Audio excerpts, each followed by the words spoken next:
ஒரு ஊரில் அரசு ஊழியர், அவரது மனைவி மற்றும் அன்பான மகள் என ஒரு அழகான குடும்பம்.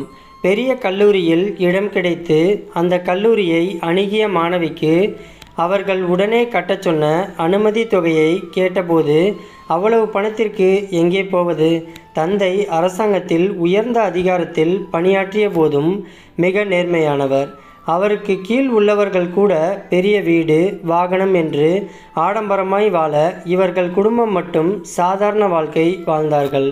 ஓய்வு பெறும்போது ஒரு சிறிய வீட்டை சொந்தமாக பெறுவதற்கே படாத பாடுபட்டார். குழந்தைகளுக்கு நல்ல பள்ளியில் கல்வி வழங்கியதை தவிர வேறெதுவும் அவர்கள் ஆசைப்பட்டபடி செய்து கொடுத்ததில்லை. மிக வேகமாக அவர் வானுலகம் போய்விட்டார். அவரது குடும்பமோ ஒவ்வொரு ரூபாயையும் யோசித்து செலவு செய்ய வேண்டிய நிலை ஏற்பட்டது.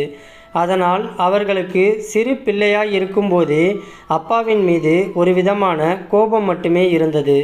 இன்றும் தனது இயலாமையை நினைத்து அப்பாவின் மேல் வந்த கோபத்தை சகித்து கொண்டு, சரி, இந்த பெரிய கல்லூரியில் நம்மால் பணம் கட்டி சேர முடியாது, வேறு ஏதேனும் சிறிய கல்லூரியில் சேர வேண்டியதுதான் என்று மதிப்பெண் எடுத்தும் சேர முடியாத துக்கத்துடனேயே துணைக்கு வந்த அம்மாவையும் கூப்பிட்டு கொண்டு கல்லூரி வாசல் வராண்டாவை அடைந்தவள் ஏக்கமாய் அந்த கல்லூரியை திரும்பி பார்த்து கொண்டு ஒரு நிமிடம் நின்றாள்.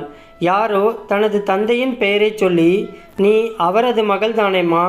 என்று கேட்டது அவள் காதில் விழவே திரும்பி அவரை கவனிக்க, நல்ல உயர்தர ஆடை அணிந்து பார்வையிலேயே பெரிய செல்வந்தர் என்பது தெரியும்படியான கம்பீரமான உருவத்துடன் ஒரு பெரிய மனிதர்.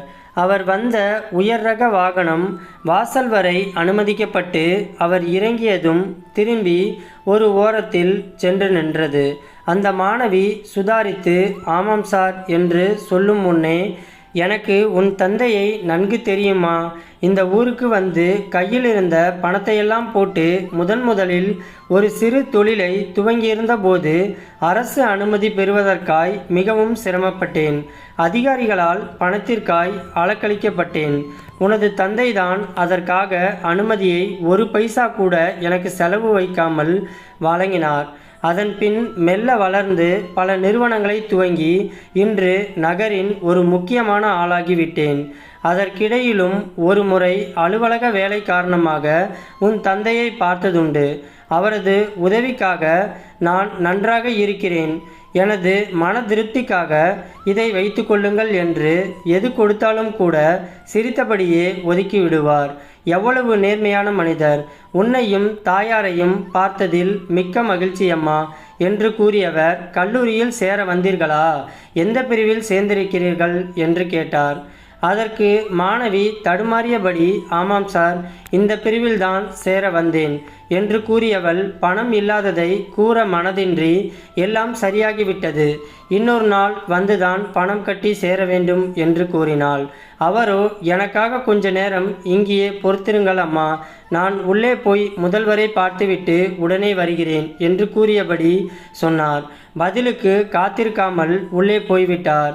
சில நிமிடங்களிலேயே கல்லூரி பணியாளர் வந்து அவர்களை மீண்டும் முதல்வர் அறைக்கு அழைத்து கொண்டு போக, அங்கே அமர்ந்திருந்த அந்த பெரிய மனிதரிடம் மிகுந்த மரியாதையுடன் எதையோ பேசிக்கொண்டிருந்த கல்லூரி முதல்வர் மாணவியை பார்த்ததும் அவரிடம், "இந்த சேர்க்கை புத்தகத்தில் கையெழுத்து போடமா, உன்னை சாருக்காக ஒதுக்கியிருந்த இட ஒதுக்கீட்டில் சேர்த்தாகிவிட்டது. இனி உன் படிப்பு முடியும் வரை இங்கே எந்த பணமும் கட்ட தேவையில்லை" என்று கூறவே, அவள் அந்த பெரிய மனிதரை பார்த்து "சார்" என்று ஏதோ கூற வாயெடுக்க, அவர் அவளை மேலே பேச விடாமல் கையமர்த்திவிட்டு, "உன் தந்தை எனக்கு செய்த உதவிக்கும் அவரது நேர்மைக்கும் முன் இது ஒன்றுமே இல்லையம்மா" என்று கூறிவிட்டு முதல்வரை பார்த்து, "அப்ப நான் வருகிறேன்" என கூறியபடி வேகமாக வெளியேறி போய்விட்டார். அந்த மாணவி படித்து முடித்து ஒரு பொறுப்பான அரசு உத்தியோகத்தில் இருந்தபோது அவரே ஒரு பொது இடத்தில் கூறியது இது. அன்று முதல் தனது தந்தையின் மீது அபரிவிதமான மரியாதை வந்ததுடன் தினமும் காலையில் அவரது படத்தின் முன் தொழுதுவிட்டு அவர் காட்டிய வழியிலேயே பணிபுரிவதாகவும் அவர் கூறியுள்ளார். வாழ்க்கையை எப்படி எதிர்கொண்டு நெறியோடு வாழ வேண்டும் என்பதை தங்களை பார்த்து குழந்தைகள் கற்றுக்கொள்ளும்படி செய்தாள். அதுதான் பெற்றோர்கள் பிள்ளைகளுக்கு விட்டு செல்லும் பெரிய சொத்து என்பதே இந்த குட்டி கதையின் பொருளாகும்.